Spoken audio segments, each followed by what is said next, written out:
Empires, inventions, corporations, all fell the same way. Not by accident, by design.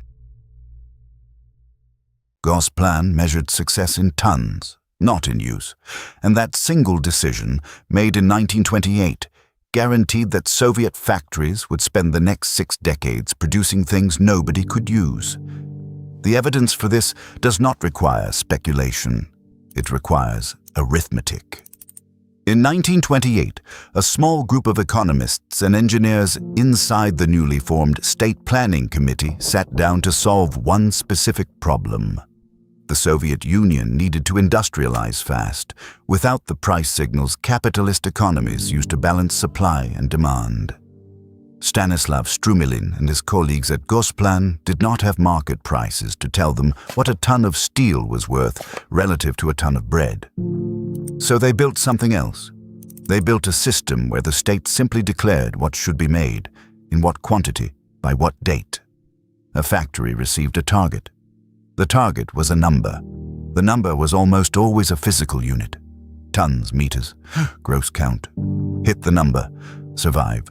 Miss the number, do not. This looked rational to the men who built it. It solved exactly the problem in front of them. The first 5-year plan, launched in 1928, needed to convert an agrarian empire into an industrial power inside a single decade, with no capital markets, no consumer feedback, and a bureaucracy that could not process real-time price information across 11 time zones. A physical quota was legible. A factory director in Sverdlovsk could be told in writing, in tons, produce this many tons of pig iron this year. Moscow could verify tonnage with a scale. Moscow could not verify usefulness with a scale.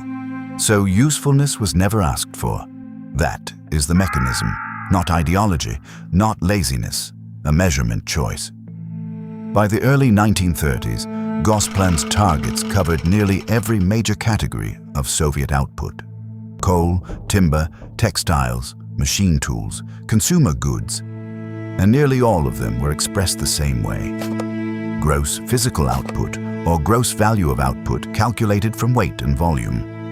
A factory director's career, his bonus, his standing with the regional party committee, his freedom from investigation, all rested on one number: percentage of quota fulfilled. Nothing in that number measured whether the output was usable. Nothing needed to. Here is where the flaw stops being historical and becomes mechanical. Consider a nail factory given a quota in tons of nails produced. The fastest way to hit a weight quota is to make each nail heavier. So, factories did.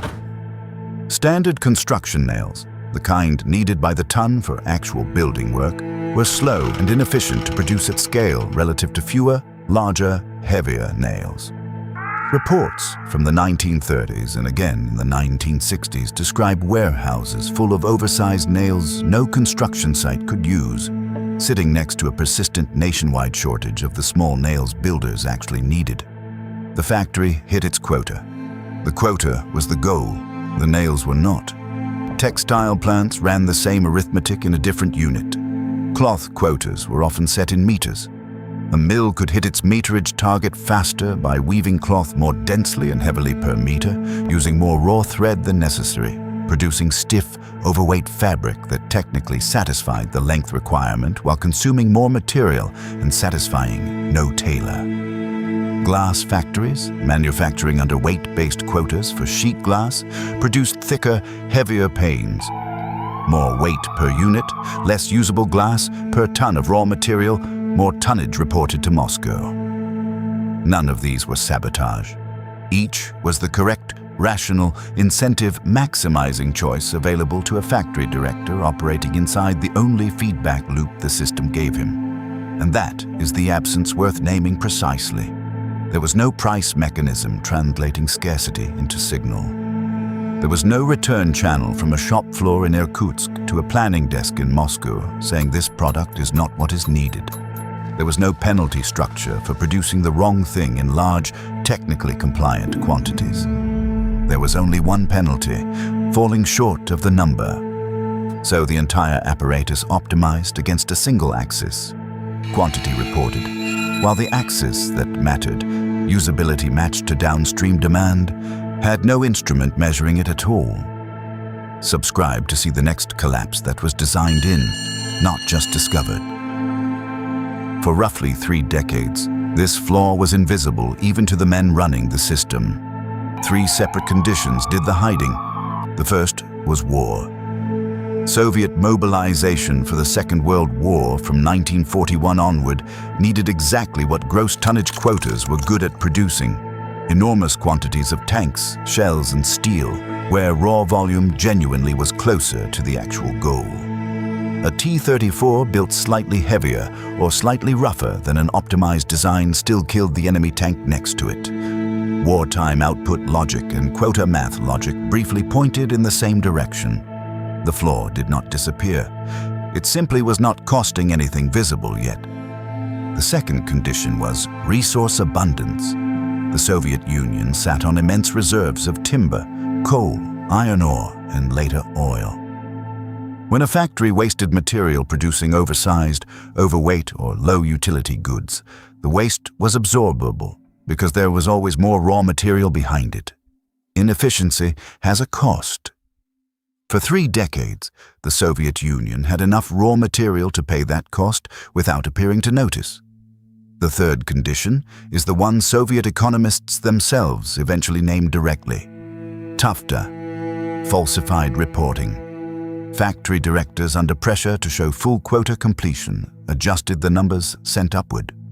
Reporting fulfilled targets that were not fulfilled, reporting quality inspections that did not occur, reporting shipped goods that sat undelivered in warehouses.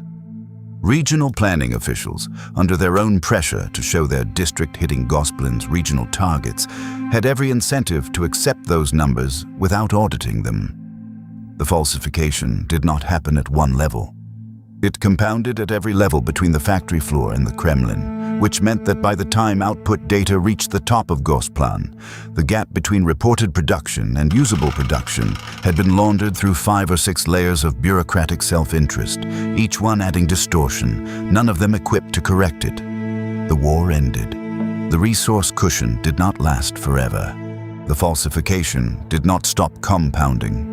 By the late 1970s, the 3 masking mechanisms had run out of runway simultaneously. Soviet consumers were not fighting a war that made tonnage the correct proxy for value. Soviet consumers wanted refrigerators, shoes, and clothing that fit. Goods where usability, not weight, was the entire point, and the quota system had never once measured usability.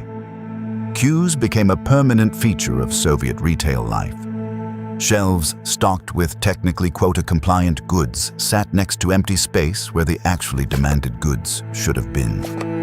Reformers inside the system saw the mechanism clearly. The Shchakino experiment, launched at a chemical combine in 1967, tried a narrow fix. Let one factory cut its workforce, keep the productivity gains as bonuses, and reward efficiency rather than raw headcount and raw output. It worked. Locally. It could not scale, because scaling it meant rebuilding the entire quota and reporting architecture that every ministry, every regional planner, and every factory director's career depended on. A working alternative existing inside the system did not make the system change. It made the exception more visible. The final piece of evidence arrived under Gorbachev. Glasnost-era audits, beginning around 1986, did something Gosplan itself had never systematically done. They compared reported fulfillment against real, physically verified, usable output. The gap was not a rounding error. Economists working under these audits quantified, for the first public record, that a meaningful share of reported Soviet industrial output either did not exist as claimed or existed in a form no downstream user could actually use. The case file that had been open internally for 60 years was now open to the public. This is not a uniquely Soviet mechanism. It is a category of failure, and the category shows up wherever a measurable proxy replaces the outcome it was built to represent. Wells Fargo's account opening quotas in the 2010s rewarded employees for the number of accounts opened, not for customer financial need being met. Employees opened millions of accounts customers never asked for, because the metric, not the outcome, was what got measured and rewarded. Engagement metric optimization inside technology platforms rewards time on app and click volume, not user benefit, producing systems that maximize a number correlated with value, while sometimes actively working against the value itself. Soviet nail factories and Silicon Valley engagement algorithms share no ideology, no century, no political system. They share a structure. The number being measured stopped being a proxy for the goal and became the goal. The Soviet Union did not fail because central planning was attempted. It failed because the specific unit of measurement chosen in 1928 was physical quantity, and physical quantity was never the same thing as value, and no mechanism was ever built to notice the difference before it became permanent.